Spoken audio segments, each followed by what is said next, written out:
बिस्मिल्लाहिर्रहमानिर्रहीम। हाँ जी, आप लोग खैरियत से हैं, ठीक ठाक हैं?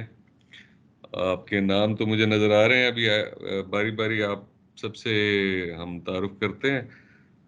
हो सकता है आप में से कुछ लोगों ने मेरे साथ काम भी किया हो, क्योंकि सिंध में मैं काफ़ी रहा हूँ। मेरा नाम साकिब सुल्तान है। मैं आजकल नेशनल पुलिस ब्यूरो में डायरेक्टर हूँ और सिंध पुलिस में मैं सर्व कर चुका हूँ मुख्तलिफ कैपेसिटीज़ में। कराची में मैं तकरीबन 3 साल से ज़ायद अरसा पोस्टेड रहा हूँ बतौर एएसपी भी, और लेटर ऑन एसडीपीओ और एसएसपी इन्वेस्टिगेशन के तौर पे भी। और इंटीरियर सिंध में भी जो है वो मैं हैदराबाद, सांगड़, घोटकी, सखर, इन अजला में मेरी पोस्टिंग रही है। और आई होप कि आप लोगों में से कुछ लोगों से ज़रूर मेरा कहीं ना कहीं जो है वो वास्ता रहा होगा। तो अब तारुफ शुरू करते हैं जी। अब्दुल वाहिद बलोच साहब, आप अपना कैमरा ऑन कीजिए और अपना माइक भी, और अपना ज़रा तारुफ कराएं। तारुफ में अपना नाम, रैंक, आपकी एजुकेशन कितनी है और आपका एक्सपीरियंस कितना है, और आपकी इस वक्त पोस्टिंग कहाँ है, ये चंद एक चीज़ें आप हमें ज़रूर बताएं। तो we start with Abdul Wahid Baloch. अच्छा, अब्दुल वाहिद साहब, आप कहाँ पर पोस्टेड हैं इस वक्त? कहाँ है पोस्टिंग आपकी? टंडोला डिस्ट्रिक्ट में, टंडोला डिस्ट्रिक्ट हैदराबाद में। टंडोवाला यार में? जी सर। अच्छा, और बतौर क्या पोस्टिंग है आपकी, क्या काम करते हैं टंडोवाला यार में? अब इंस्पेक्टर हूँ, 6 थानों में एसएचओ रह चुका हूँ। अभी एडिशनल हूँ भुखेरा पीएस। थाना कौन से थाने में एडिशनल है आप? भुखेरा पीएस भुखेरा। चलें जी, थैंक यू। आपकी तालीम कितनी है वाहिद साहब? सर मेरी एमए इन पॉलिटिकल साइंस है। अब्दुल हकीम, एएसआई अब्दुल हकीम। अब्दुल हकीम साहब, अपना कैमरा और माइक ऑन करें और अपना तारुफ कराएं प्लीज। अस्सलाम वालेकुम सर, मेरा नाम एएसआई अब्दुल हकीम सोलंकी है। मैं DSP complaints of cell office Naushahro Feroze में एएसआई हूँ। मेरी तालीम ग्रेजुएशन है। Very good, thank you very much Abdul Halim साहब। बेनजीर जरदारी साहब। मैं ASI Benazir from district Hyderabad से हूँ। जी जी, 6 हैदराबाद से हैं। कहाँ पर ड्यूटी कर रही हैं आप? Women police station. कितना एक्सपीरियंस है आपका? तकरीबन सर्विस कितनी? 4 साल से मतलब वहाँ पे ही पोस्टेड हूँ वुमेन पीएस पर। अच्छा, एएसआई जी। 7 साल हो गई है सर्विस आपकी? मतलब वुमेन पीएस पे 4 साल हो गए, वैसे 6 ईयर सर्विस हो गए। 2016 की अपॉइंटमेंट। अच्छा, और आपकी एजुकेशन क्या है? तालीम कितनी है आपकी? MA economics sir, MA MA. Economics. चलो, थैंक यू, बहुत शुक्रिया जी। Thank you sir. ठीक है sir. Miss Rukhsana, ASI Rukhsana. Sir ASI Rozina, district Tando Muhammad Khan. कहाँ पोस्टिंग है आपकी? सर थाने में? अभी तो मैं से जो हूँ वुमेन थाने पे से, हाँ थाने पे पीएस वुमेन पे। इससे पहले प्रोटेक्शन सेल की इंचार्ज थी। अच्छा, कितनी सर्विस हो गई है आपकी? 11-12 साल हो गए हैं तकरीबन। और एजुकेशन क्या है आपकी? बीए। चले, thank you very much Rozina, welcome to this course. Manzoor ji Ahmad साहब, आप अपनी माइक खोल के और कैमरा खोल के तारुफ करा लें अपना। मैं SI Haji Manzoor Solanki, SSP office complaint centre Jamshoro में। तो मंजूर साहब, आपकी क्या एजुकेशन है और कितनी सर्विस हो गई है? सर मेरी एजुकेशन बीए है और सर्विस 26 साल है। और अभी आप क्या काम कर रहे हैं? कंप्लेंट सेल में पोस्टिंग है आपकी? कंप्लेंट सेल में इंक्वायरी ऑफिसर। अच्छा, चलो ठीक है, मेहरबानी, thank you. Miss Rani Khan, miss Rani Khan अपना तारुफ कराइएगा। माइक और कैमरा ऑन कर लीजिएगा please. Sir, myself Rani Khan. I have done masters in IR from Karachi University, and also I have done LLB. Now I am doing my professional course in PTC Saidabad. कितनी service हो गई आपकी रानी Khan? Sir, I joined police in 2011 as a constable, but in 2020 I have joined probationer ASI. ये public service commission से आपने exam दे के ASI induct हुई हैं आप? Yes. Yes, sir. अच्छा, चलें, थैंक यू। आप माशाल्लाह आपकी डिग्रीज जो है वो काफ़ी इम्प्रेसिव हैं और आई होप के Thank you, sir. अच्छा, अभी तक आपकी पोस्टिंग ये पिछले अस्सलाम 8-10 साल जो है आपने कहाँ पोस्टिंग की है? कहाँ पर आपका ज़्यादा रही है तैनाती? सर लास्ट पोस्टिंग मेरी शारे फैसल थी और उससे पहले मैं DIB डिस्ट्रिक्ट इंटेलिजेंस ब्रांच में काम कर रही थी।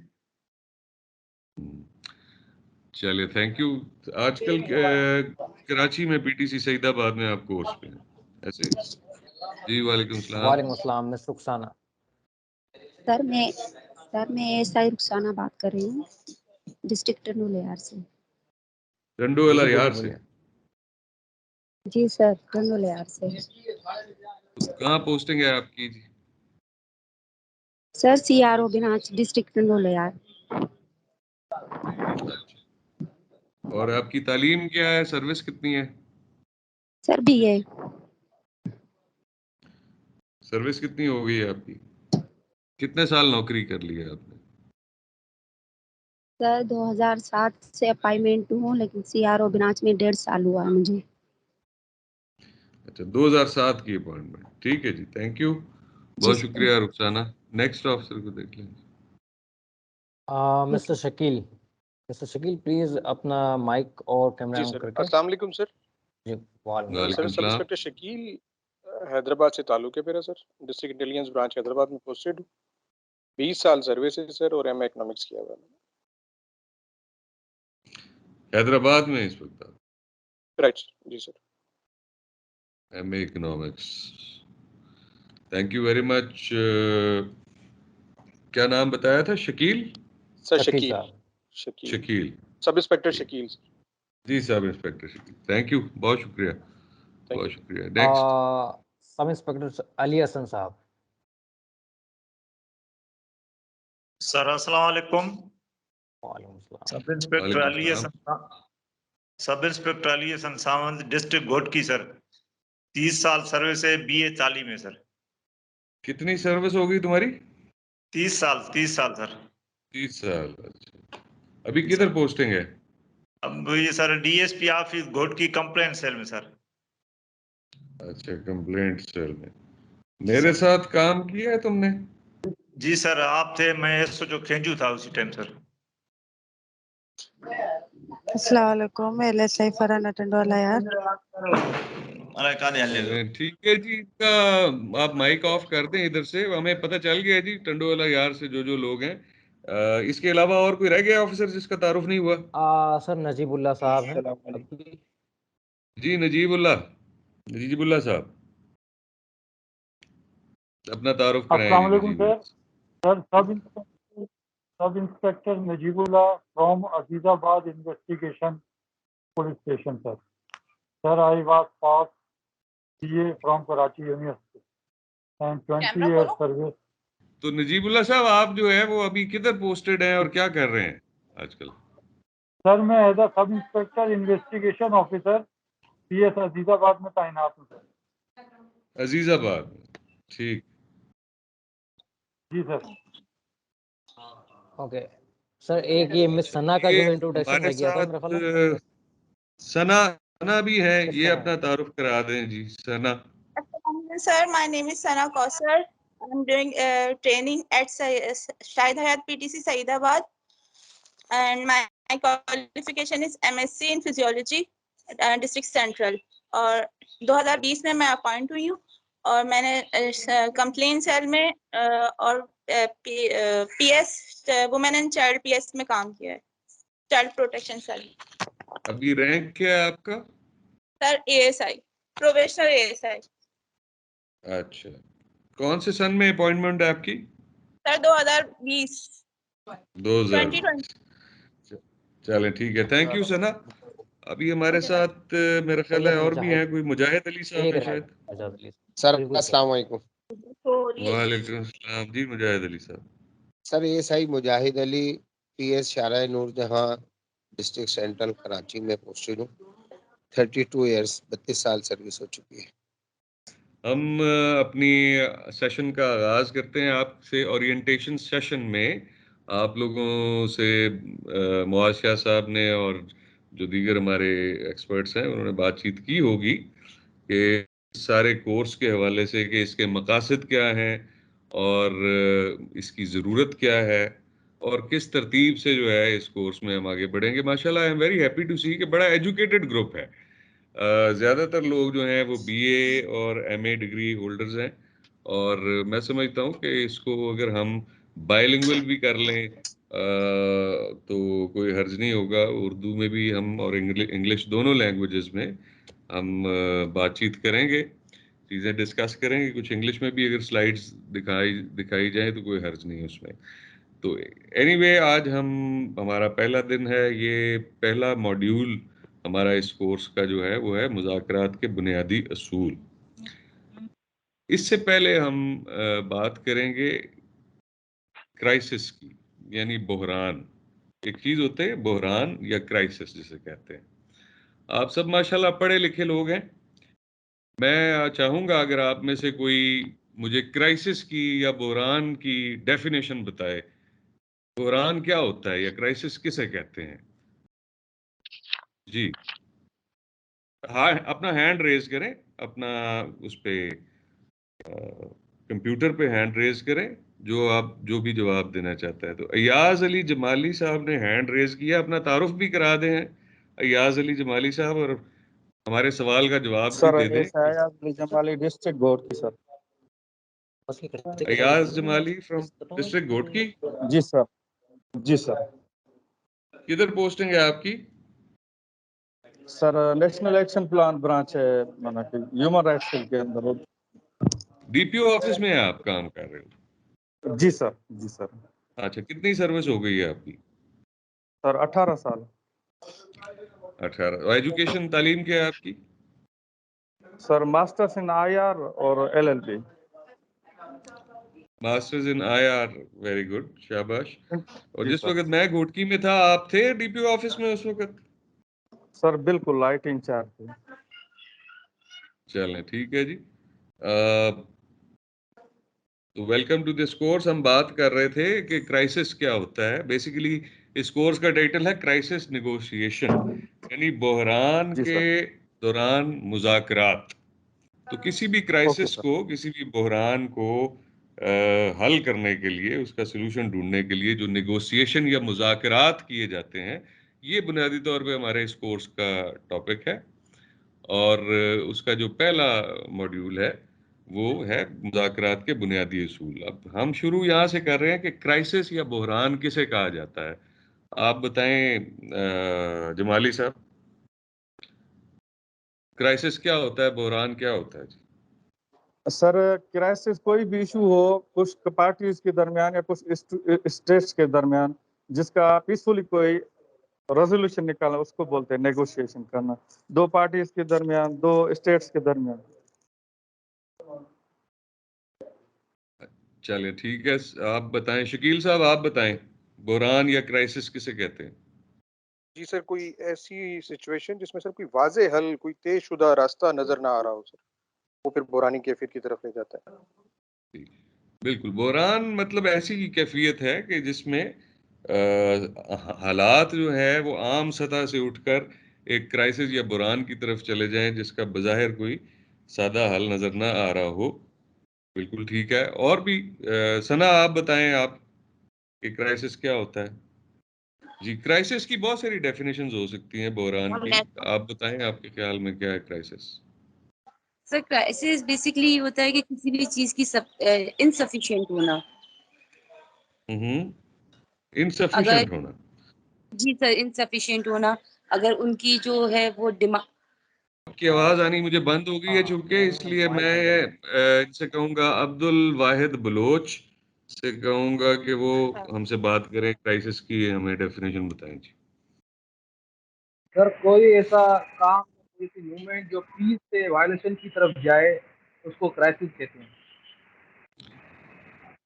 बिल्कुल ठीक है, चलें जी। देखिए, अगर तो हम डिक्शनरी डेफिनेशन पे जाएं तो टाइम ऑफ इंटेंस डिफिकल्टी और डेंजर, क्राइसिस को कहते हैं। ठीक है, कि एक ऐसा वक्त जो बड़ा मुश्किल है और जिसमें खतरा भी मौजूद है। सो मुश्किल का मौजूद होना, पेचीदगी का मौजूद होना और खतरे का मौजूद होना, ये दो चीजें इंपॉर्टेंट है। ऐसी सिचुएशन को या ऐसे वक्त को जो है हम क्राइसिस या बहरान कहते हैं। अब बहरान की बहुत सारी किस्में हो सकती हैं। आम तौर पे हमारी पुलिस की सर्विस में हमें कौन कौन से क्राइसिस का सामना हो सकता है? आप सब ने कुछ ना कुछ फील्ड की सर्विस की हुई है और पुलिसिंग से ज़ाहिर है आप लोग प्रैक्टिकली इन टच हैं।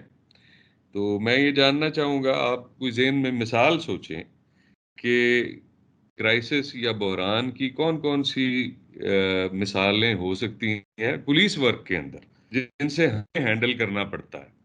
मसलन एक मेडिकल क्राइसिस है, आप जिस तरह सना ने कहा कि किसी चीज़ की कमी भी क्राइसिस है। मिसाल के तौर पे आज मुल्क में आटा खत्म हो जाए तो वो एक क्राइसिस पैदा हो जाएगा, एक बहरान पैदा हो जाएगा। लेकिन वो एक खास किस्म का क्राइसिस है, जाहिर है वो भी एक एक्सट्रीम डिफिकल्टी का वक्त है और डेंजर भी है कि जाहिर है उसमें लोगों की जो है न्यूट्रिशन जो है कॉम्प्रोमाइज होने के चांसेस हैं।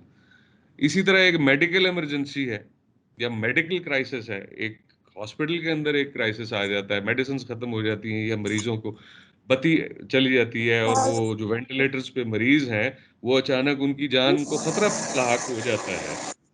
अपनी जगह है जो किसी हॉस्पिटल में पैदा हो सकता है।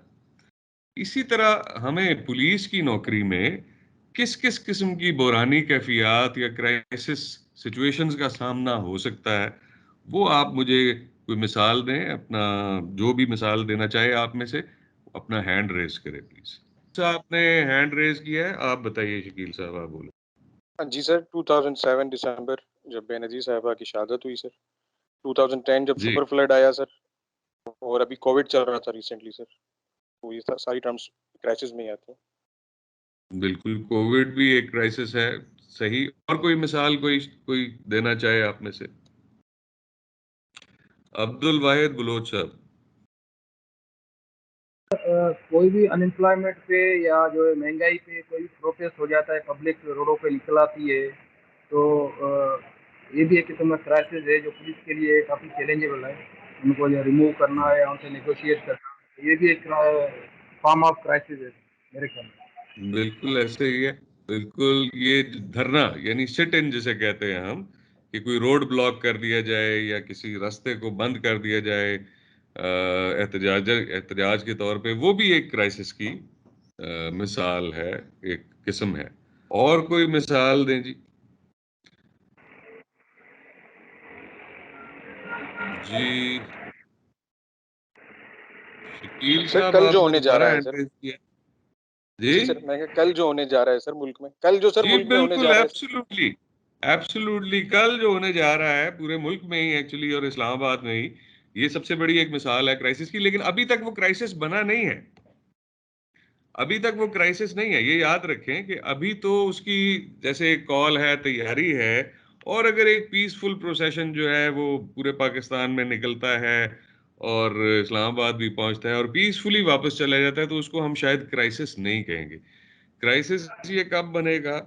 अगर इसके अंदर वायलेंस का आंसर शामिल हो जाता है, अगर इसके अंदर एक सिट इन या जैसे धरने की कैफियत ये इख्तियार कर लेता है और कोई उसमें डेडलाइंस आनी शुरू हो जाती हैं कि ओके जी हम इतना टाइम देते हैं, अगर हमारे मुतालबात ना माने गए तो हम आगे बढ़ेंगे, प्रोसीड करेंगे। जाहिर है फिर स्टेट के इंस्टीट्यूशंस के साथ अगर उस वक्त टग ऑफ वॉर शुरू हो जाती है, तो फिर वो एक क्राइसिस सिचुएशन, उसे हम कहेंगे कि हाँ ये एक क्राइसिस सिचुएशन है। लेकिन चूंकि हम फोरसी कर रहे हैं पुलिस में कि बाज़ हमें अंदाजा हो जाता है पहले से कि ये इसके क्राइसिस सिचुएशन में बदलने के चांसेस काफी ज्यादा हैं इस सिचुएशन के।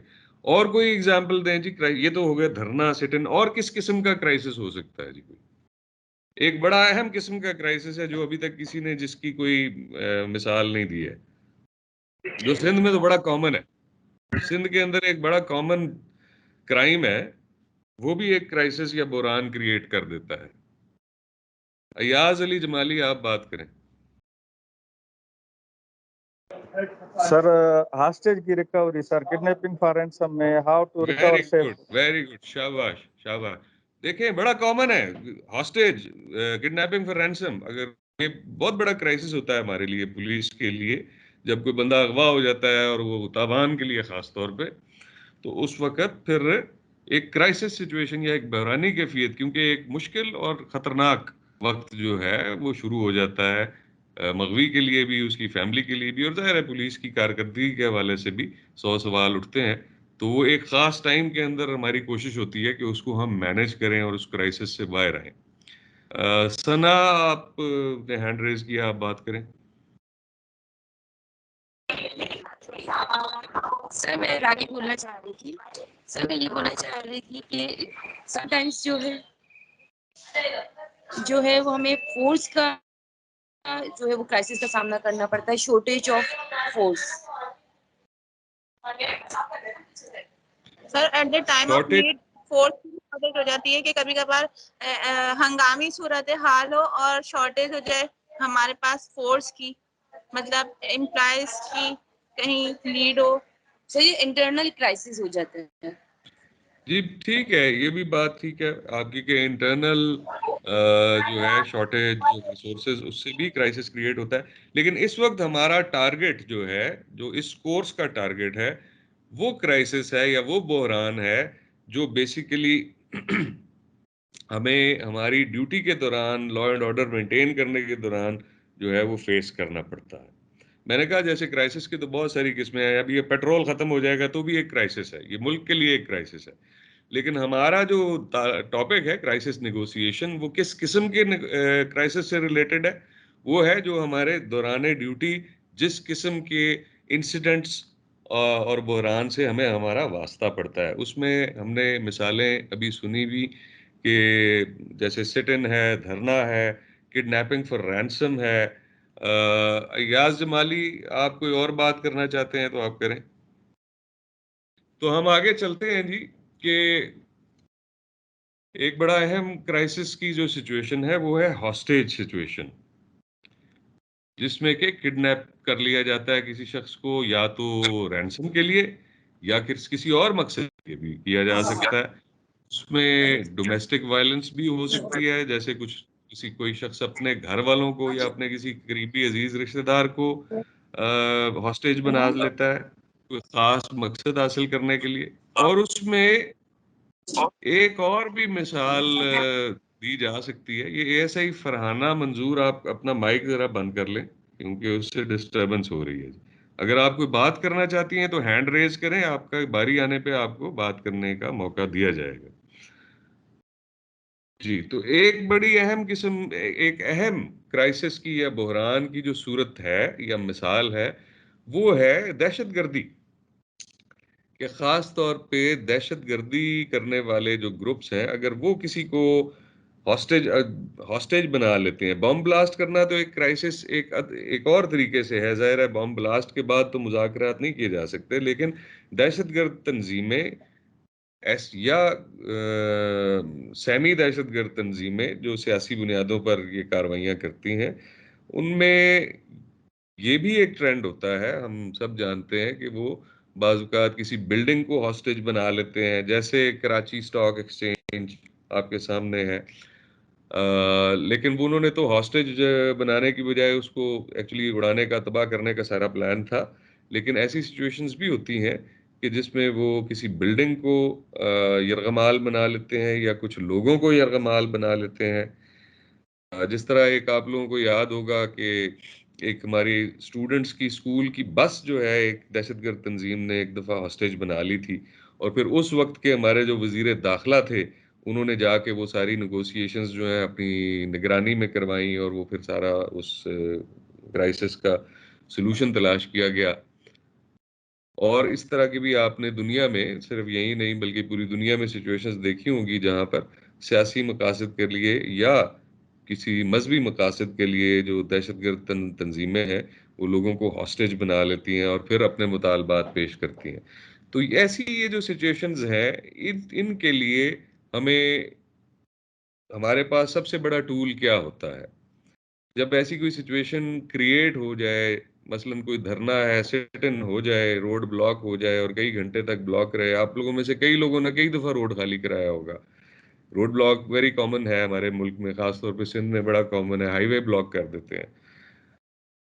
भी हो सकती हैं, बाजुकात कोई झगड़ा हो जाता है, कोई कत्ल हो जाता है, कोई अगवा हो जाता है, उसके पीछे बहुत सारे फैक्ट पहलू हो सकते हैं, लेकिन रोड ब्लॉक बड़ा कॉमन ली जो है वो एक हमारा क्राइसिस होता है यहाँ पर। इसी तरह किडनैपिंग फॉर रैंसम भी जो है वो बड़ा यहाँ पर कॉमन है। कभी कम होता है कभी ज़्यादा, लेकिन कॉमन क्राइम्स में से है। ये सारी जो सिचुएशंस हैं इनका हमारे पास क्या हल होता है?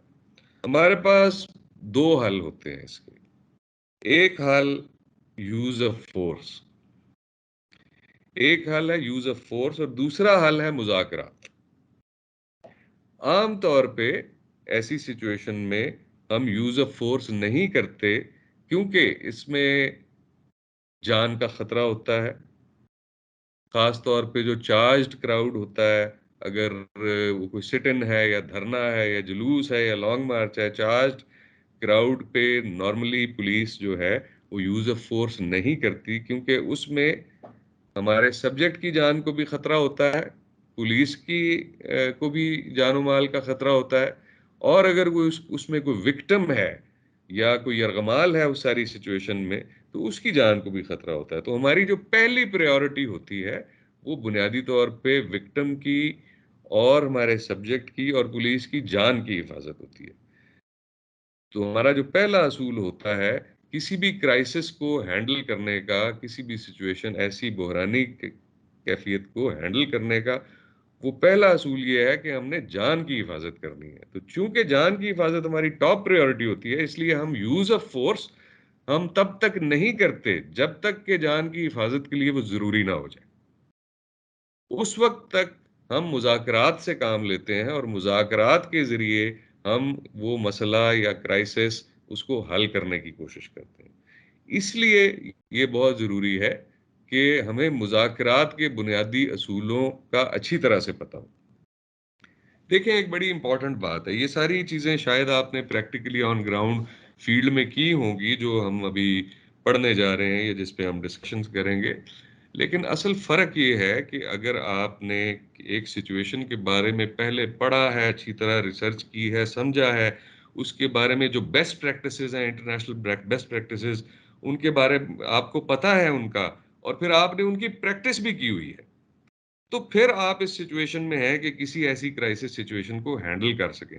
अगर आपकी कोई ट्रेनिंग नहीं है और आप जस्ट उस एक क्राइसिस सिचुएशन के अंदर छलांग लगा देते हैं, आपने उस सब्जेक्ट के बारे में कुछ पढ़ा नहीं है, कुछ सीखा नहीं है, बस हैंड्स ऑन, बस सीधा फील्ड में गए और जाके आपने मुज़ाकरात शुरू कर दिए, तो उसमें आपकी कामयाबी के चांसेस बहुत कम, क्योंकि ये एक ऐसा फील्ड है कि जिसके ऊपर बहुत रिसर्च हो चुकी है। दुनिया में तमाम जो पुलिस ऑर्गेनाइजेशंस हैं वो बाकायदा इसके असूल जो हैं उनको फॉलो किया जाता है, उनका करिकुलम डिज़ाइन किया गया है, ट्रेनिंग दी जाती है। हमारे यहाँ थोड़ी सी इस फील्ड के अंदर ट्रेनिंग की कमी है, लेकिन प्रैक्टिकली फील्ड में हमारा तजुर्बा इसका बहुत ज़्यादा होता है, क्योंकि अक्सर हमने जो फील्ड में ड्यूटी कर रहे होते हैं लोग, वो किसी ना किसी ऐसी क्राइसिस सिचुएशन को ज़रूर हैंडल कर रहे होते हैं। बाज़ औक़ात कोई नफ्सियाती मरीज़ है, वो एक सिचुएशन क्रिएट कर देता है, अपने आप को कोई शख्स है जो खुदकुशी की करने की कोशिश करता है या खुदकुशी करने की धमकी देता है, वो भी एक क्राइसिस सिचुएशन है। तो ये सुइसाइड अटेम्प्ट जो है, ये भी एक किस्म है मुज़ाकरात क्राइसिस की, जिसके लिए आपको मुज़ाकरात करने हैं।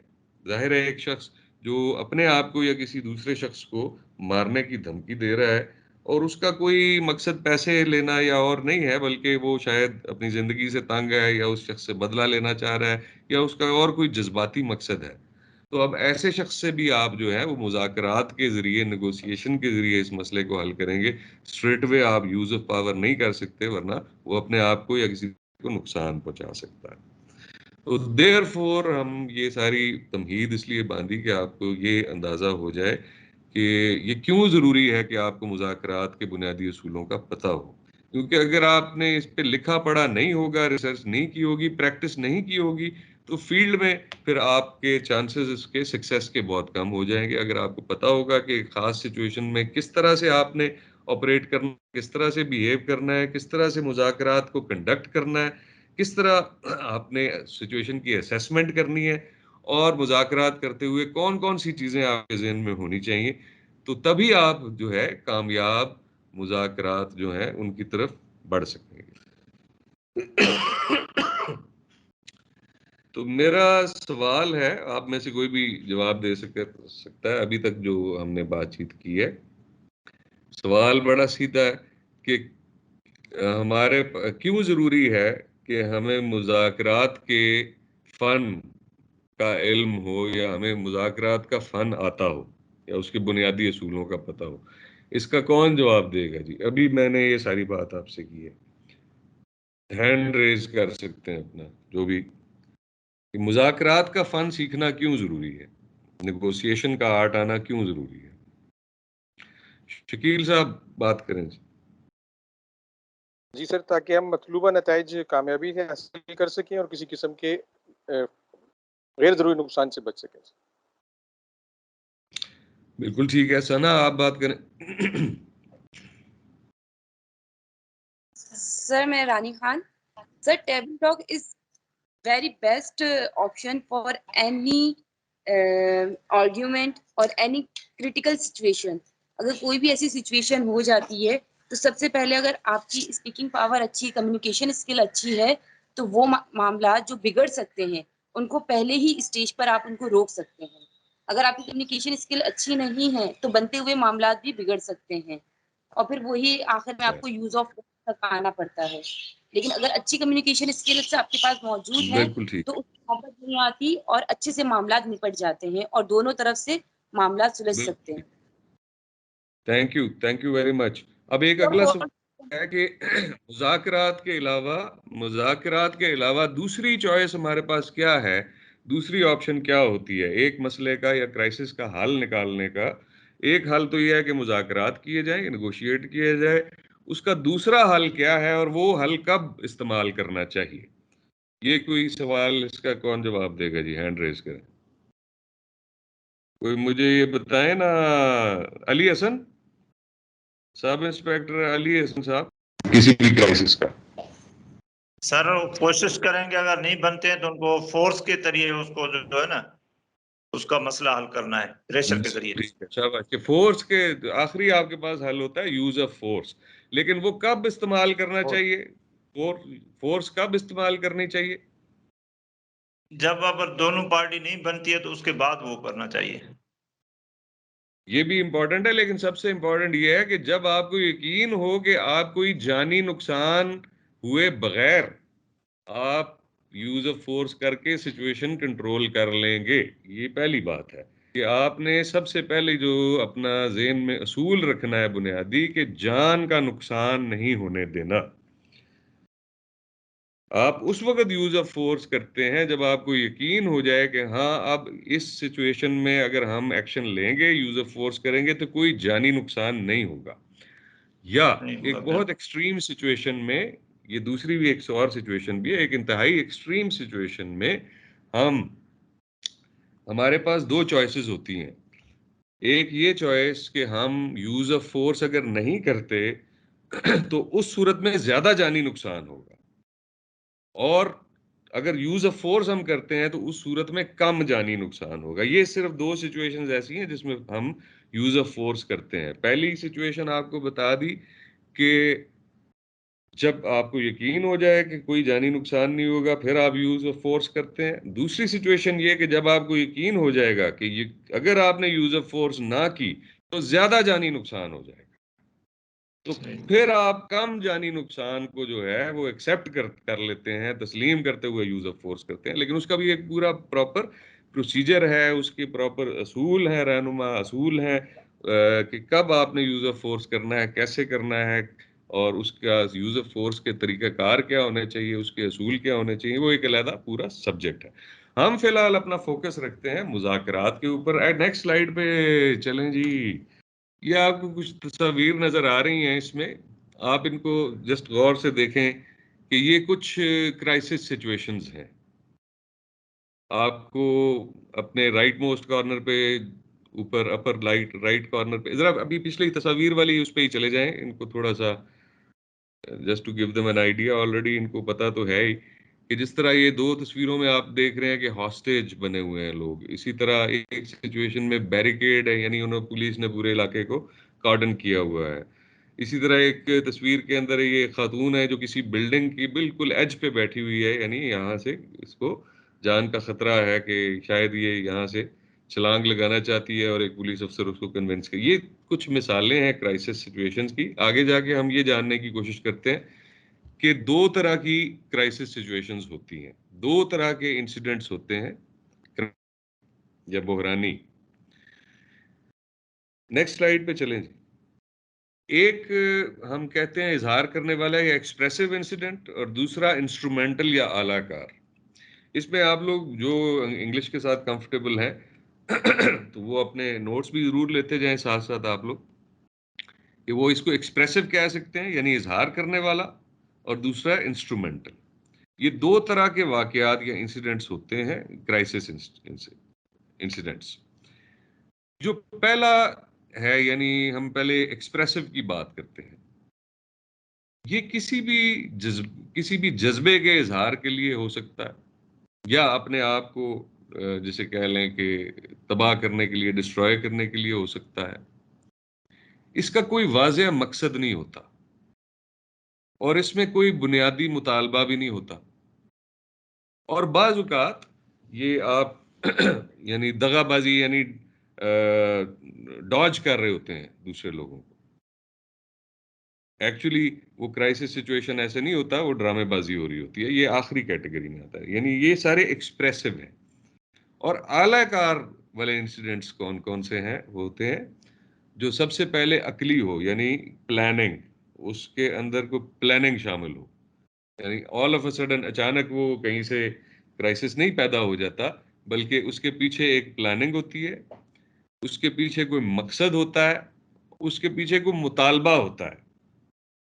मिसाल के तौर पे अक्सर ये यरगमाली जो सिचुएशंस, हॉस्टेज सिचुएशंस होती हैं, उनमें हॉस्टेज टेकर और यरगमाली जो है, ये दोनों कैरेक्टर्स उसमें होते हैं, और उसमें कोई इन दोनों के दरमियान कोई पुराना ताल्लुक नहीं होता। यानी एक शख्स जिसने दूसरे को यरगमाल बनाया है, मिसाल के तौर पे ये एक उसकी फॉर्म है कि उसमें अगर किसी तावान के लिए यरगमाल बनाया है एक शख्स को, तो उससे उसका कोई ज़ाती ताल्लुक नहीं होता, बल्कि वो इसी हद तक उनकी आपस में जो है दुश्मनी होती है कि वो उसके लिए तावान लेना चाह रहा है, यानी कोई ज़ाती दुश्मनी उसमें इन्वॉल्व नहीं होती।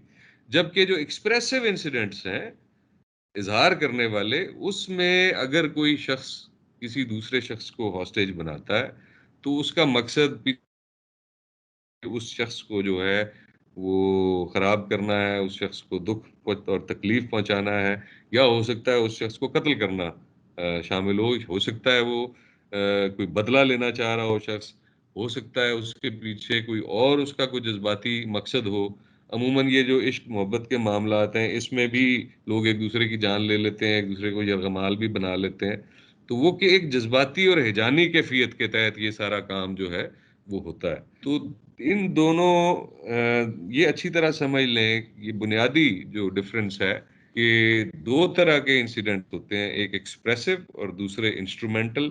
एक्सप्रेसिव वो या इजहार करने वाले वो इंसिडेंट्स होते हैं जिनके पीछे जज्बात या गुस्सा या कोई दिमागी खलल जो है वो कार फरमा होता है, उसकी कोई प्लानिंग नहीं होती, उसके पीछे कोई मकसद नहीं होता और कोई ख़ास मुतालबात भी नहीं होते। और बाज़ का जो शख्स ये काम कर रहा होता है, वो ड्रामा भी कर रहा होता है। कोई शख्स खुदकुशी करने का मिसाल के तौर पे ड्रामा कर रहा है, लेकिन उसका मकसद खुदकुशी करना नहीं है, बल्कि कुछ लोगों को अपनी तरफ मुतवज्जो करना है, या अपनी बात सुनाना है, या अपना कोई मुतालबा मनवाना है।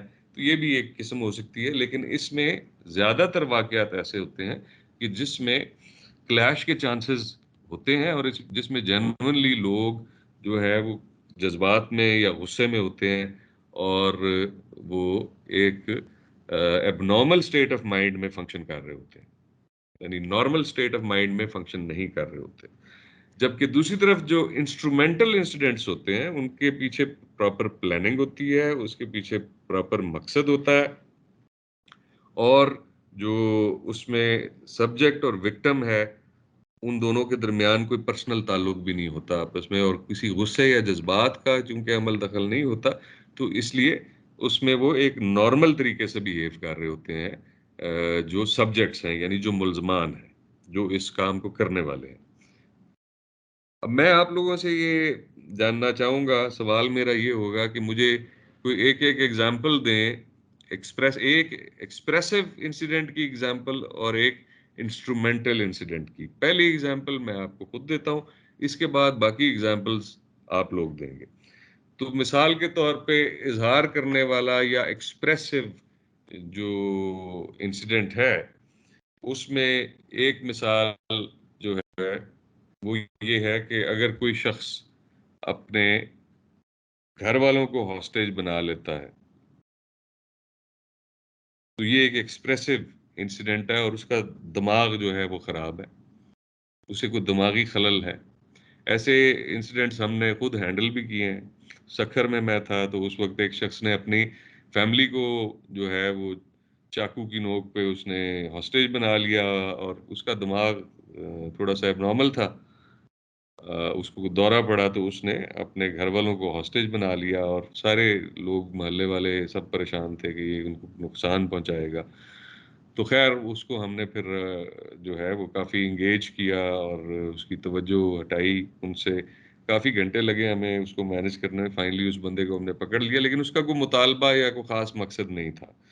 तो ये एक एक्सप्रेसिव इंसिडेंट था। इसी तरह अगर एक जगह पर कोई कत्ल हो जाए मिसाल के तौर पे, और वहाँ पुलिस मौके पर नहीं पहुंची और 4 घंटे गुजर गए, तो लोग जो हैं वो उठाकर डेड बॉडी उठा के उन्होंने रोड पे रख दी, और उन्होंने रोड ब्लॉक कर दिया।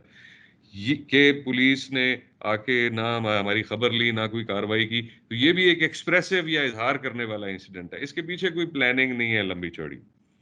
ज़ाहिर है लोग जो है वो गम गुस्से की हालत में है, और वो अपनी बंदे की वो चाहते हैं कि उनको इंसाफ मिले, पुलिस जो है रिस्पॉन्ड करे, और वो जब ऐसा नहीं हुआ तो उन्होंने गुस्से की हालत में आके रोड ब्लॉक कर दिया। अब ये भी एक एक्सप्रेसिव इंसिडेंट है। दूसरी तरफ जो हमारे हैं आलाकार वाले इंसिडेंट्स या इंस्ट्रूमेंटल इंसिडेंट्स, उसमें बड़ी सिंपल सी मिसाल ये है कि ये जो धरना कल आ रहा है, ये एक इंस्ट्रूमेंटल इंसिडेंट है, क्योंकि इसकी बाकायदा प्लानिंग है। डेट पहले से अनाउंस की गई है, उसकी तमाम मॉडलिटीज जो हैं वो प्लान की हुई हैं सब्जेक्ट्स ने, यानी जो करने वाले हैं इस धरने के। तो मेरे नज़र में ये एक एक्सप्रेसिव इंसिडेंट है, और बज़ाहिर तो लोग गम गुस्से की हालत में नज़र आ रहे होंगे, लेकिन एक्चुअली तो उसके पीछे एक प्रॉपर प्लानिंग है, और वो कुछ मकासद लेकर आ रहे हैं अपने ज़हन में, और कुछ मुतालबात लेके आ रहे हैं। तो लिहाजा इसको हम इंस्ट्रूमेंटल इंसिडेंट कहेंगे। इसी तरह अगवा बराए तावान, जब किसी को तावान के लिए अगवा कर लिया जाता है, तो वो भी इंस्ट्रूमेंटल इंसिडेंट होता है। एक और फर्क ये है इजहार करने वाले में और आलाकार में, कि आमतौर पे इजहार करने वाला या एक्सप्रेसिव इंसिडेंट जो है, वो जो लोग वहां मौजूद होते हैं, या जो वो एक शख्स या कई लोग जो जिन्होंने वो क्राइसिस क्रिएट किया होता है, वो उनकी अपनी जात का इजहार होता है। वो किसी और के मुतालबात या वो किसी और का आलाकार नहीं बन रहे होते। वो अपनी जात का, अगर जैसे कोई अपने हकूक के लिए कोई शहरी जो है रोड ब्लॉक कर रहे, तो वो अपनी जात के लिए वो का इजहार कर रहे होते हैं। जबकि आलाकार या इंस्ट्रूमेंटल जो इंसिडेंट्स हैं, उसमें जो लोग मौजूद हैं, यानी जो उस इंसिडेंट के करने वाले हैं, जो क्राइसिस क्रिएट करने वाले लोग हैं, वो अपनी जात का इजहार नहीं कर रहे, बल्कि वो किसी और तंजीम या किसी और शख्स के आलाकार बने हुए हैं। जैसे अगवा बराए तावान के लिए इस्तेमाल तो बंदे जो भी होते हैं, लेकिन उनके पीछे उनको कंट्रोल करने वाला कोई और शख्स होता है, यानी वो किसी और के लिए काम कर रहे होते हैं। दहशतगर्द तंजीम अगर कोई उसके टेररिस्ट कुछ लोगों को अगवा कर लेते हैं, तो जाहिर है वो जो 4 या 5 लोग जिन्होंने वो अगवा किया है, वो अपनी ज़ात के लिए नहीं कर रहे होते या अपने किसी ज़ाती मुतालबे के माने जाने के लिए वो काम नहीं कर रहे होते, कोई अपनी ज़ाती बात मनवाने के लिए, वो अपनी तंजीम के लिए काम कर रहे होते हैं। और ज़ाहिर है उनके पीछे जो उनकी कमांड है तंजीम की, वो उन्हें बतौर आलाकार इस्तेमाल कर रही है या बतौर एक इंस्ट्रूमेंट के तौर पे यूज़ किया जा रहा होता है। तो इंस्ट्रूमेंटल इंसिडेंट्स में उनको सब्जेक्ट्स को यूज़ किया जा रहा होता है। इज़हार करने या एक्सप्रेसिव इंसिडेंट्स में जो सब्जेक्ट होता है, सब्जेक्ट से मुराद जो शख्स उस क्राइसिस को क्रिएट कर रहा है या हमारी नज़र में जो उस वक़्त मुल्ज़म भी हो सकता है, इज़हार करने में वो उसकी अपनी ज़ात का इज़हार होता है। तो ये मैंने आपको चंद मिसालें भी दी और एग्ज़ाम्पल से समझाने की कोशिश की कि ये क्या चीज़ें एक्सप्रेसिव इंसिडेंट के उसमें होती हैं और कैटेगरी में फ़ॉल करती हैं, और क्या चीज़ जो है वो इंस्ट्रूमेंटल इंसिडेंट की कैटेगरी में फ़ॉल करता है। तो अब मैं आपसे जानना चाहूँगा, सवाल है आप सबसे, आप अपना हैंड रेज़ कर सकते हैं कि मुझे एक अपने अपने ज़ाती एक्सपीरियंस से अगर आप बताएँ तो बहुत अच्छी बात है। अगर आपका अपना ज़ाती एक्सपीरियंस नहीं भी है, तो जनरल एक्सपीरियंस के ज़रिए आप मुझे एक-एक मिसाल दें एक्सप्रेसिव इंसिडेंट की और इंस्ट्रूमेंटल इंसिडेंट की। शकील साहब आप बात करें जी। सर ज़ाती एक्सपीरियंस तो नहीं है मेरा, लेकिन एक्सप्रेसिव इंसिडेंट सर इस्लामाबाद में सिकंदर नामी शख्स ने सर जब अपनी वाइफ को गन पॉइंट पे यरगमाल बना लिया तो अच्छा खासा ड्रामा क्रिएट किया था। और instrumental incident sir Daniel Pearl जो मर्डर केस है सर। या वेरी गुड एग्जांपल्स, दोनों बड़ी अच्छी एग्जांपल्स हैं। और ये हम डेनियल पर्ल केस को और सिकंदर केस को थोड़ा मजीद डिटेल में भी डिस्कस कर सकते हैं। जी आप नेक्स्ट स्लाइड पे जी। मुहर्रकात की इकसाम। अच्छा, मुहर्रकात क्या होते हैं? मोटिव्स के मुख्तलिफ किस्म के जो क्राइसिस इंसिडेंट्स हैं उनके पीछे मोटिव्स क्या हो सकते हैं। जैसे आलाकार या इंस्ट्रूमेंटल जो इंसिडेंट्स हैं उनमें सियासी मुहर्रकात हो सकते हैं, अगवा बराए तावान हो सकता है, कैदियों की रिहाई और दीगर मराहत या जेल से फरार की कोशिश। ये कुछ मिसालें हैं, इसके अलावा भी कई मोटिव्स हो सकते हैं।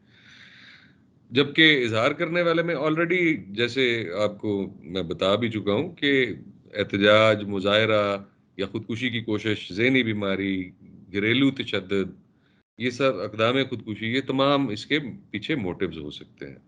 तो अब मैं आपसे जानना चाहूँगा कि आपके अपने पर्सनल एक्सपीरियंस में या पर्सनल नॉलेज में मुझे आप एक-एक एग्ज़ाम्पल दें एक्सप्रेसिव इंसिडेंट की और एक एग्ज़ाम्पल दें इंस्ट्रूमेंटल इंसिडेंट की। तो आप हैंड रेज़ कर सकते हैं। सना ने हैंड रेज़ किया हुआ है। सना आप बात करें जी। सर ये इंस्ट्रूमेंटल वाला हमें थोड़ा सा समझ नहीं आया, ये वाला इसके एग्जांपल्स किस तरह से। इजहार वाले में तो ये था जी सर, इजहार वाला समझ में आ गया। एक्सप्रेसिव जी, बट जी। सर ये मैं आपको इंस्ट्रूमेंटल समझाता थोड़ा हूँ। सा इंस्ट्रूमेंटल से मुराद ये है कि आप किसी और का आलाकार बन के वो काम कर रहे हैं, यानी वो किसी प्लानिंग के तहत काम किया जा रहा है। ये ज़रा पिछली स्लाइड पे वापस चले जाएँ आबिद साहब। सर लाइक किसी जो सुसाइड प्लानिंग के तहत, किसी मकसद के अटैक। तहत वो काम किया जा रहा है। इंस्ट्रूमेंटल जो भी इंसिडेंट होता है वो किसी प्लानिंग के तहत और एक रैशनल, वो अकली इंसिडेंट होता है, कोई जज्बाती इंसिडेंट। उसके पीछे एक प्लानिंग होती है, एक मकसद होता है, उसमें कुछ बुनियादी मुतालबात होते हैं। उसकी मिसाल बड़ी सिंपल है, जैसे अगवा बराए तावान है। अगवा बराए तावान जो है वो प्लान किया जाता है, प्लान करके बंदा उठाया जाता है, उसमें कोई जाती रंजिश या दुश्मनी नहीं होती, मकसद पैसे लेना होता है। तो इसको हम कहते हैं इंस्ट्रूमेंटल। जी सर जी इसमें सना जो आप कराची यूनिवर्सिटी में इंसिडेंट हुआ है सर, मैं रानी खान सर रानी बात कर रही है। सर, ये जो कराची यूनिवर्सिटी में इंसिडेंट हुआ है सर, ये भी इसी में ही आता है, सुसाइड आप अटैक जो हुआ था। दहशतगर्दी के इंसिडेंट की बात कर रही हैं जी? जी सर। जी बिल्कुल, वो प्लान करके एक काम किया गया, वो इंस्ट्रूमेंटल में आता है, बिल्कुल। जी, और कोई आप में से मुझे एग्जांपल दे जी, इंस्ट्रूमेंटल की और इसकी एक्सप्रेसिव इंसिडेंट की। जी सर, जैसे प्लान हाईजैकिंग हो गया, ये भी इंस्ट्रूमेंटल इंसिडेंट में ही आएंगे। और अगर कोई शख्स है जिसका जो अपने किसी मामूली से मुतालबे के लिए आजकल तो बड़ा हो रहा है, बिजली के पोल्स पे चढ़ जाते हैं सर, वो एक्सप्रेसिव इंसिडेंट में आ जाएंगे। नौरीन सरफराज। अस्सलाम वालेकुम सर। वालेकुम एसआई सलाम। नौरीन सिद्दीकी, पीएस औरंगी। ठीक है जी। नौरीन, आपकी एजुकेशन क्या है? इंटर। ठीक है, आपने ये सारी बात सुनी है हमारी एक्सप्रेसिव और इंस्ट्रूमेंटल इंसिडेंट्स के हवाले से? जी सर सुनिए। सैयद मुजाहिद अली साहब, आप बताएं। मुजाहिद अली साहब। मैं कह रहा था सर, ये आर्मी पब्लिक स्कूल का जो मशहूर बड़ा वाकया हुआ था, उसे हम कह सकते हैं, उसे वो हम भी कह बिल्कुल सकते इंस्ट्रूमेंटल में ही फॉल करता है। लेकिन देखिए, हमने क्राइसिस को आइडेंटिफाई ऐसे करना है कि अब अगेन वो आर्मी पब्लिक स्कूल वाले में तो निगोशिएशन की नौबत नहीं आई। दे वेंट इन स्ट्रेट और उन्होंने जो है वो लोगों को मारना शुरू कर दिया। और जाहिर है कि जब तक वो पुलिस या फौज वहां पहुंची, बहुत सारे लोगों की डेथ हो चुकी थी, तो डायरेक्ट ऑपरेशन करना पड़ा। हम ऐसी सिचुएशन पे फोकस करें जहां पर हमें कोई मुज़ाकरात का, जहां पर हमें चांस मिलने का चांस हो। यानी मुज़ाकरात जैसे कोई हॉस्टेज सिचुएशन है, जैसे कोई धरने की सिचुएशन है, ऐसी सिचुएशंस के जिसमें मुज़ाकरात के जरिए उसका कोई हल निकालने का चांस हो। जी शकील साहब। जी सर, हैदराबाद में रिसेंट पास्ट में ना डॉक्टर्स को शॉर्ट टर्म किडनैपिंग जिसे हम कहते हैं, वो काफ़ी टारगेट बनाया गया। तो उन्हीं में एक डॉक्टर मशहूर थे, न्यूरो सर्जन डॉक्टर लगारी साहब, अशरफ लगारी आई गेस नाम था उनका। उनको अगवा करके यहाँ बिटाई नगर में एक घर में रखा गया था। तो वो इंस्ट्रूमेंटल इंसिडेंट में आता है। बाद में बहरहाल वो जब ऑपरेशन किडनैपर से वो भी मारे गए थे, तो वो भी इंस्ट्रूमेंटल इंसिडेंट में आएगा। जी बिल्कुल बिल्कुल। इसी तरह कोई किसी धरने की या रोड ब्लॉक की एग्जांपल, अगर कोई आप लोगों में से किसी ने कभी किसी धरने को हैंडल किया है या रोड ब्लॉक को हैंडल किया है और रोड क्लियर कराया है, धरने को आपने अगर डिस्पर्स किया है, जुलूस को फेस किया है, वो कोई एग्जांपल दें आप में से कोई भी, किसी के पर्सनल एक्सपीरियंस में। खास तौर पे जिन लोगों ने फील्ड में सर्विस की है उनके तो बहुत सारे ऐसे एक्सपीरियंसेस होंगे। कोई अपना पर्सनल एक्सपीरियंस इस तरह का शेयर करना चाहेगा हमसे? किसी का कोई ऐसा एक्सपीरियंस नहीं है पर्सनली, कोई रोड ब्लॉक को हैंडल करने का, धरने को, सिट इन को? इसमें चंद एक लोग हैं जिन्होंने 32 साल सर्विस है उनकी, है। 32 साल में कभी आपने कोई रोड ब्लॉक नहीं क्लियर कराया? अली हसन। सर अस्सलाम वालेकुम। मैं ये सोचो रहती था सर, उधर एक मौलवियों का मसला हुआ था मस्जिद के ऊपर। तो मैं उनके पास जाके दोनों को बैठा के वो मसला हैंडल किया, रोड ब्लॉक किया था, वो रोड खाली करवाया था। दोनों बिल्कुल ठीक पार्टी है। थी ये। कैसे कैसे कराया आपने खाली? बातचीत से कैसे? मतलब आपने कामयाबी कैसे मिली आपको? सर बताओ वो डिटेल। मस्जिद एक अपने थे देवबंद, एक थे वो दूसरी पार्टी जमायत वाले। उनके दोनों को मैंने बैठा के उन दोनों को पार्टी को जो मसला हल करके रोड जो है ना खाली कराया था हुवाड़ू में। चलो वेरी गुड। ऐसे बहुत सारे वाकयात जो हैं वो हमने अक्सर देखे होते हैं। मैं कराची में था तो शाह फैसल कॉलोनी में एक मस्जिद थी, वो कई सालों से बंद थी, उस पे ताला लगा हुआ था क्योंकि कोर्ट में लिटिगेशन चल रही थी। लेकिन अचानक वहाँ कोई नया जज आया और उसने वो स्टे ऑर्डर जो है वेकेट कर दिया। उस पे वो मस्जिद कुछ लोगों ने खोल ली। यानी दो वहाँ बरेलवी और देवबंदी दोनों का उस पे झगड़ा था। बरेलवी कहते थे कि ये हमारी मस्जिद है, देवबंदी कहते थे हमारी मस्जिद है। तो जब वो बरेलवियों ने खोल ली तो देवबंदियों ने उन पे फायरिंग कर दी। उसमें एक दो लोग जख्मी भी हो गए। वो पूरा इलाका जो है वो एक तरह से हॉस्टेज बन गया। दोनों तरफ मुसल्ला ग्रुप जो है वो पोजीशन लेके बैठ गए। उसमें फिर जो है हम सारे, हमारे सीनियर ऑफिसर्स भी वहाँ पहुंचे, हम सबको भी वहाँ कॉल किया गया और वो कई घंटे के मुज़ाकरात के बाद जो है वो सिचुएशन जो है वो रिजॉल्व हुई। मैं समझता हूँ वो सिचुएशन जो है वो एक्सप्रेसिव थी, क्योंकि उसके पीछे कोई लंबी चौड़ी प्लानिंग नहीं थी। एक ग्रुप ने जो है वो थोड़ा रैश काम किया, कोर्ट से ऑर्डर लाकर उन्होंने मस्जिद खोल दी, जिस पर के इश्तियाल में आके दूसरी पार्टी ने फायरिंग कर दी, जिसकी वजह से सारा इलाका जो है वो सील करना पड़ा और उनके दरमियान काफ़ी झगड़ा और काफ़ी ख़तरनाक सूरत हाल पैदा हो गई। वो एक एक्सप्रेसिव सूरत हाल थी जिसमें अगेन मुज़ाकरात के ज़रिए उस सारे मसले को जो हल कराया गया। दोनों के फरीकैन के साथ पुलिस ने जो है बारी बारी मुज़ाकरात किए और फाइनली उनके दरमियान एक एग्रीमेंट जो है वो साइन हुआ, लेकिन उस पर एक दिन और एक रात पूरे हमारे सर्फ हो गए थे। और कोई इस तरह की कोई एग्जाम्पल आप लोगों में से कोई देना चाहे, या कोई आपने अगर खुद खुद नहीं भी किया, आपने देखा है किसी इंसिडेंट को, कोई इंस्ट्रूमेंटल की कोई एग्जांपल दे मुझे, अगवा बराए तावान के अलावा कोई और इंस्ट्रूमेंटल की एग्जांपल। जी मुजाहिद अली साहब। हाँ सर, रिसेंटली अभी बिल्कुल जो है मेरा तजर्बा हुआ मुझे। एक शख्स हलाक हुआ था इमाम क्लिनिक में, शारा नूरजहां के इलाके के हदूद में। तो वो उन्होंने इल्ज़ाम लगाया जिनका वो मरीज था कि भाई डॉक्टरों की गफलत की वजह से जो है हमारा पेशेंट एक्सपायर हो गया। उस पर उन्होंने डेड बॉडी बाहर मेन रोड पे रख के सारी रात एहतजाज किया। तो उनसे एसएचओ साहब ने, डीएसपी साहब ने, मैं भी वहाँ मौजूद था, एडिशनल एसएचओ साहब, सब सारे अफसरान मौजूद थे। तो एसएचओ साहब और डीएसपी साहब के मुज़ाकरात से बड़ी मुश्किल से उनको इस बात पे राज़ी किया कि हम बिल्कुल कानूनी कार्रवाई आपकी करेंगे, और अगर आपका इस तरह हुआ है लेकिन आपको डेड बॉडी का पोस्टमार्टम करवाना पड़ेगा।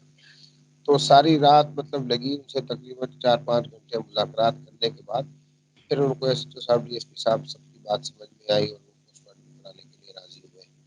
तो फिर डेड बॉडी अब्बासी शहीद अस्पताल में शिफ्ट की और सारी रात जो है हमारी रोड पर जो है रोड ब्लॉक। जी थैंक यू मुजाहिद साहब, आपकी एंड में कुछ आवाज़ नहीं आई लेकिन हमने शुरू में आपकी सारी बात सुन ली।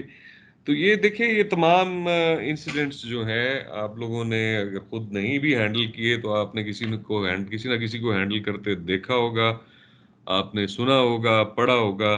तो लिहाजा अपने नॉलेज को इंक्रीज करने के लिए ज़रूरी नहीं है कि आपका हर चीज़ का हैंड्स ऑन एक्सपीरियंस हो, आप दूसरों के तजुर्बात से भी सीख सकते हैं। इसके अलावा आप चीज़ों के बारे में पढ़ सकते हैं, देख सकते हैं। आजकल तो यूट्यूब है और मीडिया है, आप किसी भी सब्जेक्ट पे जाके यूट्यूब या गूगल पे आप सर्च करें तो आपको हज़ारों वीडियोस मिल जाती हैं, सैकड़ों वीडियो आती हैं उससे रिलेटेड।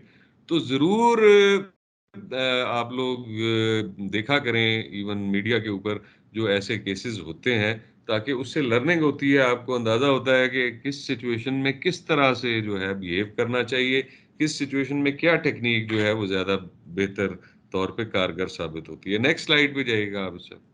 जी, ये हमने ऑलरेडी मुहर्रिकात यानी जहाँ वाक़यात जो हैं उनकी 2 इक़साम है, इसी तरह दोनों तरह किस्मों के वाक़यात के मुहर्रिकात भी या मोटिव्स भी अलग-अलग होते हैं। देखिए फ़र्क मोटिव का है, अगर अभी भी आपको क्लियर नहीं हुआ कि इंस्ट्रूमेंटल और एक्सप्रेसिव के दरमियान फ़र्क क्या है, तो फ़र्क बेसिकली मोटिव का है। कि जैसे कत्ले अमद जो होता है, जिसको आप 302 कहते हैं, वो क्या है? सोचा समझा कत्ल। आप सोच समझ के कत्ल करते हैं, एक मोटिव के तहत, गिल्टी माइंड के साथ आप कत्ल करते हैं, तो वो 302 की कैटेगरी में फॉल करता है। अगर सडन प्रोवोकेशन पे या किसी ऐसी हादसाती सिचुएशन में या सेल्फ डिफेंस में आपसे अगर कत्ल हो जाता है, तो वो एक्सप्रेसिव होगा। वो कत्ले अमद या 302 नहीं उस पे अप्लाई होगी, क्योंकि वो आपने प्लान करके मर्डर नहीं किया। तो बिल्कुल यही फ़र्क है कि जो इंसिडेंट आप प्लान करके करते हैं,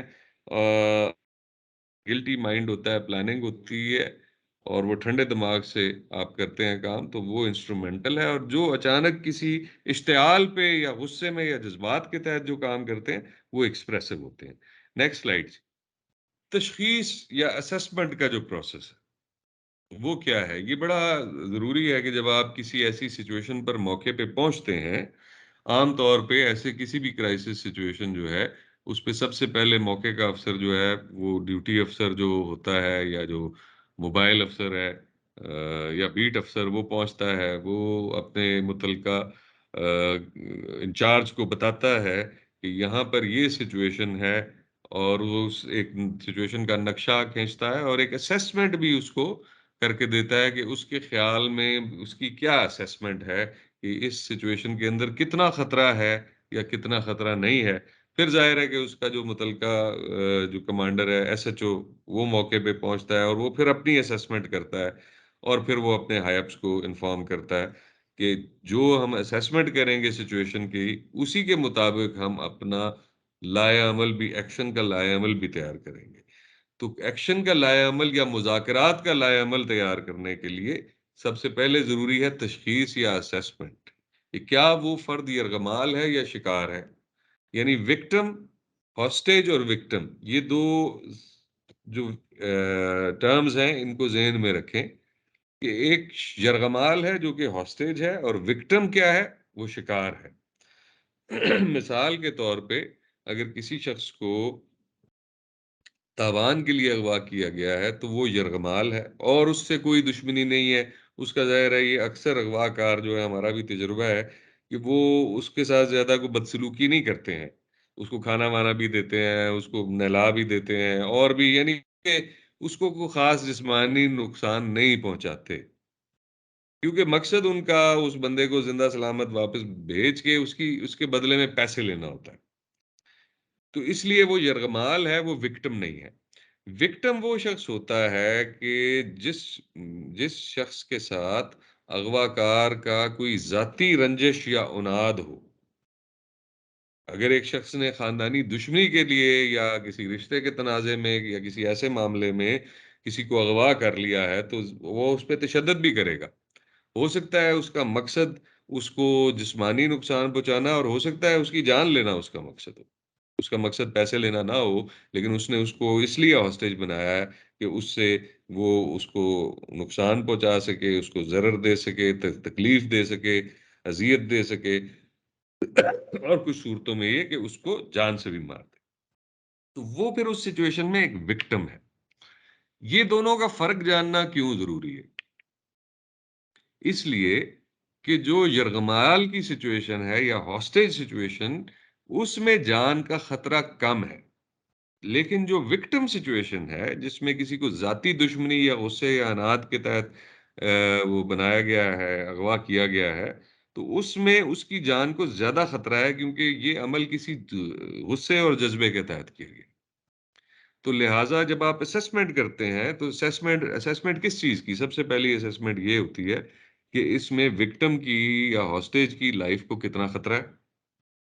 फिर दूसरी असेसमेंट ये होती है कि क्या आप उस मौके पर कितने लोग मौजूद हैं, जो मुल्ज़मान हैं?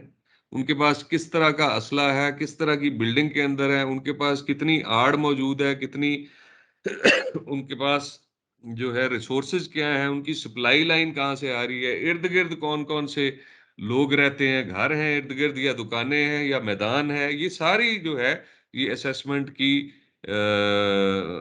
बुनियादें हैं कि इन बुनियादों पर आप असेस कर रहे हैं कि पुलिस का अंदर जाना, एंट्री करना कितना आसान है, कितना मुश्किल है, मुज़ाकरात किस हद तक ये, क्या उससे बातचीत हो सकती है उस शख्स से, हो सकता है वो ज़हनी तौर पे पागल हो और वो बात ही ना कर सकता हो। तो ये भी असेसमेंट का हिस्सा है कि ऐसे शख्स, ये ज़्यादा डेंजरस है, ज़्यादा खतरनाक सिचुएशन है, जिसमें आप एक शख्स से बात ही नहीं कर पा रहे। तो सबसे पहली जो असेसमेंट है वो जान की हिफाज़त की है कि किस हद तक खतरा, किस हद तक इस सिचुएशन के अंदर मौजूद है। तो यरग़माली सिचुएशन में अमूमन खतरा कम होता है क्योंकि यरग़माली या हॉस्टेज सिचुएशन में लोगों का मकसद होता है कि वो या तो पैसे ले लें या कोई बंदे छुड़ा लें अपने, या और कोई सियासी मकसद हासिल कर लें। उसमें मकसद उनका उस शख्स की जान लेना या तकलीफ़ पहुँचाना नहीं होता। इसलिए इसमें कम खतरा होता है, लेकिन जिस सिचुएशन में कोई विक्टिम हो, यानी जिसके ज़ाती कोई रंजिश, अनाद या दुश्मनी हो, उस सिचुएशन में खतरा ज़्यादा होता है कि उसकी जान को नुकसान पहुँचने का ज़्यादा खतरा है। ज ख़ास तौर पे अगर उसमें जो हॉस्टेज टेकर है वो कोई मुतालबा नहीं अगर कर रहा, तो इवन देन, और अगर इवन मुतालबा कर भी रहा है, तो और अगर उसका ज़ाती ताल्लुक आपस में आपको साबित हो जाता है कि ये इन दोनों का, विक्टिम का और हॉस्टेज का और हॉस्टेज टेकर का कोई आपस में ज़ाती झगड़ा है, तो इवन देन उसमें रिस्क एलिमेंट ज़्यादा है, जान का खतरा ज़्यादा है।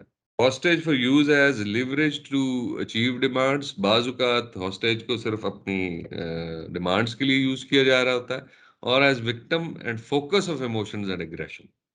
जो बात ऑलरेडी मैंने कर दी कि एक तरह के हॉस्टेज सिचुएशन में एक मकसद कोई और होता है लेकिन उसको सिर्फ इस्तेमाल किया जा रहा होता है हॉस्टेज को। जबकि विक्टिम ओरिएंटेड इंसिडेंट्स के अंदर मकसद ही जो है वो जज्बात और जारहियत का शिकार करना होता है उस शख्स को जो कि उस वक्त शिकार है या विक्टिम है उस सिचुएशन का। और ज्यादातर वाकयात जो क्राइसिस इंसिडेंट्स हैं वो अगर आप डिटेल में स्टडी करें तो आपको पता लगेगा कि ज्यादातर वाकयात जो हैं वो एक्सप्रेसिव होते हैं, यानी इजहार करने वाले होते हैं। Next slide. नहीं जी, इससे पिछली स्लाइड पे जाएं। इंसिडेंट डायनामिक्स जो है, वाकया के मुहर्रिकात, इंसिडेंट डायनामिक्स। इसमें देखें जी, जो एक्सप्रेसिव या इजहार करने वाले इंसिडेंट्स हैं उसमें पुलिस के लिए कंट्रोल और असर और रसूख का इस्तेमाल करने का मौका कम होता है एक्सप्रेसिव इंसिडेंट्स में, और पुलिस की मौजूदगी से या विजिबिलिटी से उसमें तसादम का खतरा बढ़ जाता है, यानी कन्फ्रंटेशन का भी खतरा बढ़ जाता है।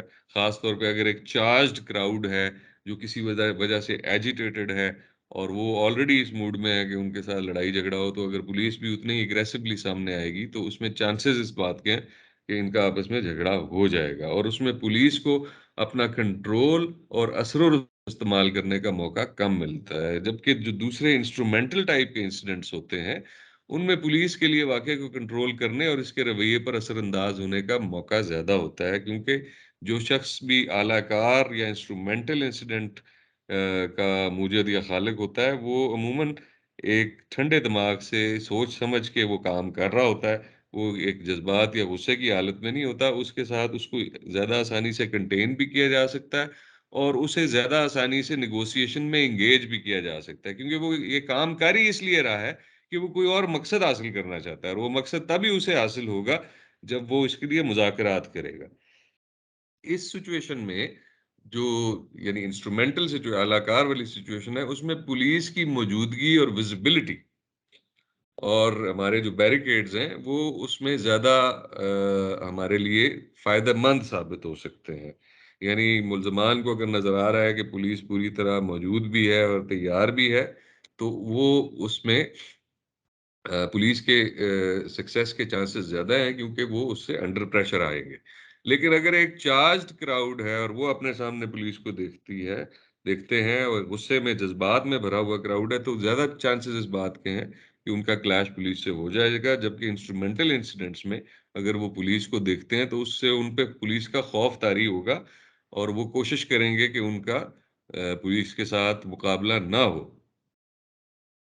इसी तरह जो इंस्ट्रूमेंटल इंसिडेंट्स हैं उसमें आपके पास टाइम गेन करने का और उसके अगले की जो एक्सपेक्टेशंस हैं उनको कम करने का भी मौका होता है। यानी आप मुज़ाकरात के ज़रिए टाइम गेन कर सकते हैं उसमें, और कोशिश करके फ़र्ज़ करें कि एक शख्स जो है उसने तावान 1 करोड़ रुपया माँगा है, तो आप कोशिश करके वो उसके तावान को 15, 20, 30 लाख तक लेकर आ सकते हैं। यानी इसमें नेगोशिएशन के या बार्गेनिंग के चांसेस ज़्यादा होते हैं। जबकि एक्सप्रेसिव इंसिडेंट्स में आपके पास बार्गेनिंग करने के चांसेस ज़्यादा नहीं होते, क्योंकि वो गुस्से और जज़्बात के तहत काम हो रहा होता है। तो इसलिए उनको सबसे पहले ज़रूरी है तो उसको किसी अकली सतह पर लेके आया जाए ताकि उससे फिर मुज़ाकरात और कुल लेन-देन की बात की जा सके। Next slide. स्ट्रैटेजीज़ और टेक्निक्स, यानी हिकमत अमली और तकनीक, ये हम करेंगे कल। अभी तक हमने जितनी बातचीत की है, आज जितनी भी गुफ्तगू हमारी हुई है के हवाले से, क्राइसिस की डिफरेंट जो किस्में हैं, 2 टाइप्स के इवेंट्स हैं, इंस्ट्रूमेंटल एक्सप्रेसिव, उनके हवाले से, उनके पीछे मोटिव्स क्या होते हैं और क्या-क्या एग्जांपल्स हो सकती हैं, क्या-क्या सिनेरियोज हो सकते हैं क्राइसिस के और क्राइसिस इंसिडेंट्स के, इस हवाले से हमने बातचीत की है। आप में से अगर कोई भी सवाल करना चाहे, कोई जो बात कुछ समझ नहीं आई है आपको, तो अपना हैंड रेज़ कर सकते हैं। कोई भी कॉन्सेप्ट अगर आपका क्लियर नहीं हुआ या आपको कोई कंफ्यूजन है तो अपना हैंड रेज करें। अगर किसी मैं कोशिश करूंगा कि आपके सवाल का जवाब दे सकूं। तो ऐसे लग रहा है कि सब ने जो है वो सबको समझ आ गई है सारी बात। तो चलें हम थोड़ा सा एक छोटा सा टेस्ट ले लेते हैं। तो मेरा सवाल ये है कि जी, ये जो आपको दरमियान में एक फोटो नजर आ रही है जिसमें 4 लोग काले मास्क पहने हुए और काली वर्दियां पहने हुए खड़े हैं। इनके पीछे एक काले रंग का ही बैनर लगा हुआ है, उस पे कोई आयत लिखी हुई है, और ये सामने ऑरेंज कलर में एक शायद सफेद फार्म खातून है जो बैठी हुई है। तो मेरा सवाल है जी, एएसआई अब्दुल हकीम साहब, आप बताएं कि ये क्या इंसिडेंट है और ये किस किस्म के इंसिडेंट में फॉल करता है? सर ये इंस्ट्रूमेंटल क्राइसिस का ये जो हॉस्टल बनाया हुआ है इनको। बिल्कुल ठीक है, ये इंस्ट्रूमेंटल है क्योंकि लग रहा है कि ये कोई तंजीम के मेंबर्स हैं और इन्होंने किसी खातून को अगवा किया हुआ किसी खास मकसद के लिए। चलें, थैंक यू। इसके बिल्कुल नीचे एक तस्वीर है जिसमें खातून जो है ये बैठी हुई है बिल्कुल कॉर्नर पे, और ये गिरने वाली है तकरीबन, और ये एक पुलिस अफसर जो है उससे बातचीत करने की कोशिश कर रहा है। तो मेरा सवाल है जी अब्दुल सत्तार चौहान साहब से कि वो बताएं कि इस तस्वीर के बारे में उनका क्या ख्याल है, ये क्या हो रहा है और ये किस किस्म का इंसिडेंट है। अब्दुल सत्तार चौहान साहब।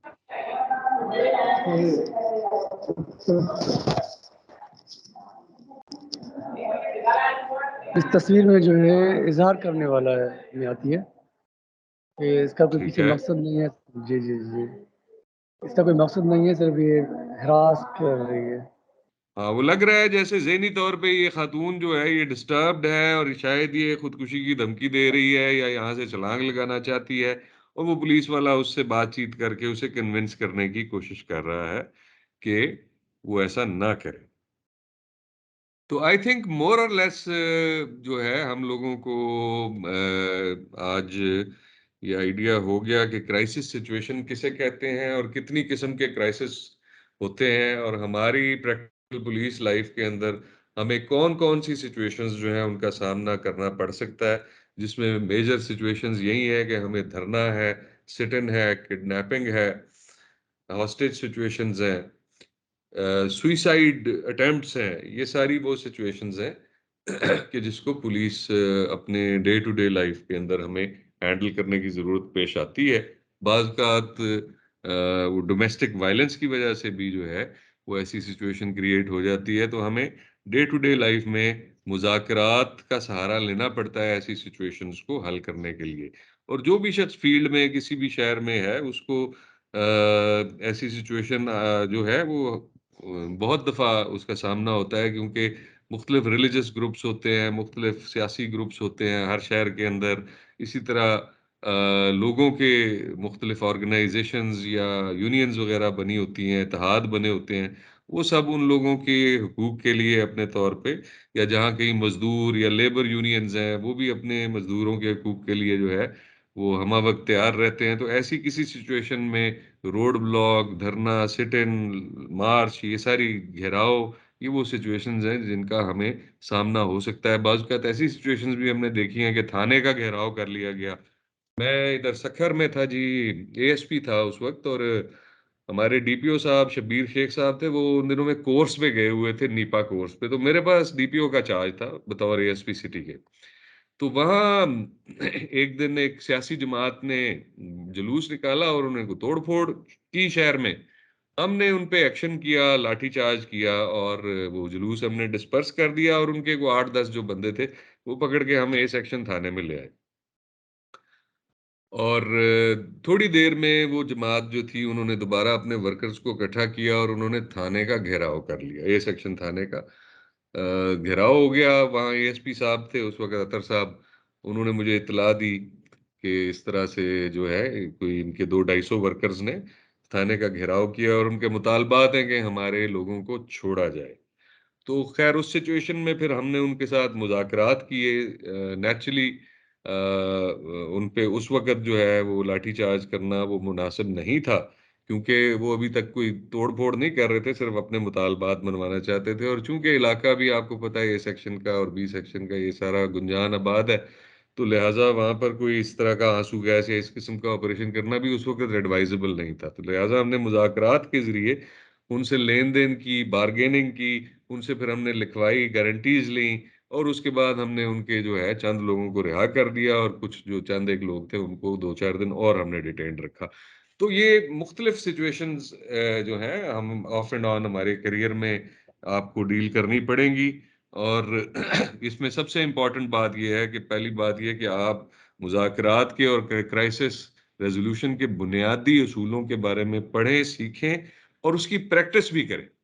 यानी सिमुलेशन अब कल इंशाल्लाह हम कोशिश करेंगे कि एक सिमुलेशन एक्सरसाइज करें। आप लोग आज जब जाएंगे तो आप सोचिएगा और पढ़िएगा इन तमाम क्राइसिस सिचुएशंस के बारे में। आप मैक्सिमम आप खुद भी पढ़ने की कोशिश करें या यूट्यूब या गूगल के ऊपर इन सिचुएशंस के बारे में मजीद जानने की कोशिश करें ताकि हम मजीद कल क्लास में इसको डिस्कस कर सकें। अपने ज़ाती एक्सपीरियंसेस के बारे में भी सोचें कि जो जो आपने आपके ज़ाती तजुर्बे में आई ऐसे वाक़यात या जिनके बारे में आपने पढ़ा है या देखा है टीवी पे या उसको डिस्कस किया है, तो कल ताकि हम मज़ीद प्रैक्टिकल चीज़ें क्लास में डिस्कस कर सकें। और इसके अलावा हम एक सिमुलेशन एक्सरसाइज भी करेंगे, यानी हम एक रिहर्सल भी करेंगे। हम 2 ग्रुप्स या जिस तरह एक बाकायदा रोल प्लेइंग होती है, एक ड्रामा किया जाता है, वो बड़ा ज़रूरी है। जब पायलट को जहाज़ उड़ाना सिखा रहे होते हैं, तो उसको फ़ौरन जहाज़ में नहीं बिठाया जाता, उसको पहले सिमुलेटर में बिठाते हैं। वो उसमें तमाम फ्लाइट की तमाम काम वो ऐसे ही करता है जैसे वो जहाज़ उड़ा रहा हो, लेकिन वो एक्चुअली होती सारी एक प्रैक्टिस है या एक्टिंग होती है। तो इसी तरह हम भी प्रैक्टिस के ज़रिए ही इस फ़न को ज़्यादा बेहतर तरीके पे सीख सकते हैं और समझ सकते हैं। तो हमारी एक लास्ट एक्सरसाइज होती है रिफ्लेक्शन की, वो आबिद साहब करवाते होते हैं। तो मैं जाने से पहले मैंने देखा था हैंड रेज किया था शायद सना ने, तो अगर आप कोई बात करना चाहती हैं सना तो कर लें, अदरवाइज हम फिर आबिद साहब को हैंड ओवर करें। जी सर, रानी कुछ कहना सर। मैं रानी खान सर, एक्चुअली जो आपने जी हमें रानी। कल के लिए असाइनमेंट दिया है उसी पे मैं बात करना चाह रही थी। इंशाल्लाह फिर वो हम कल बात करेंगे सर। वो आपने जी बाद में क्लियर कर दिया कि वो उस टॉपिक पे हम कल बात करेंगे। जी ठीक है, thank you so much. Abid साहब इनकी कोई असाइनमेंट तो नहीं है आज के लिए, वो भी इनको अगर ब्रीफ कर दें अगर कोई पोर्टल पे असाइनमेंट है, अभी तक सर अदरवाइज अभी तक इनकी वो आई नहीं है वो रिफ्लेक्शन। स्लाइड। अभी जो है आज कोई असाइनमेंट तक अभी लोग पहुंचे नहीं है, तो कल इंशाल्लाह ताला असाइनमेंट जो है वो स्टार्ट करेंगे। चलो ठीक है, आज इनको जरा वैसे ब्रेनस्टॉर्मिंग हम करने देते हैं, सोचें अपने पर्सनल एक्सपीरियंसेस और वो जॉट डाउन भी कर लें कि हमसे कल आके शेयर करें आप। इसके अलावा अगर आप कोई मजीद कोई केस स्टडी हमसे डिस्कस करना चाहते हैं तो वो भी कल की जा सकती है। आबिद साहब over to you please for the reflective exercise. Thank you very much and अल्लाह हाफिज। फिर आप लोग अपना ख्याल रखें सब लोग। कल फिर 3 बजे सेशन है आप लोगों का, और इंशाल्लाह ताला कल मुलाकात होती है सबके साथ। अपना ख्याल रखें। हाफिज। Okay sir.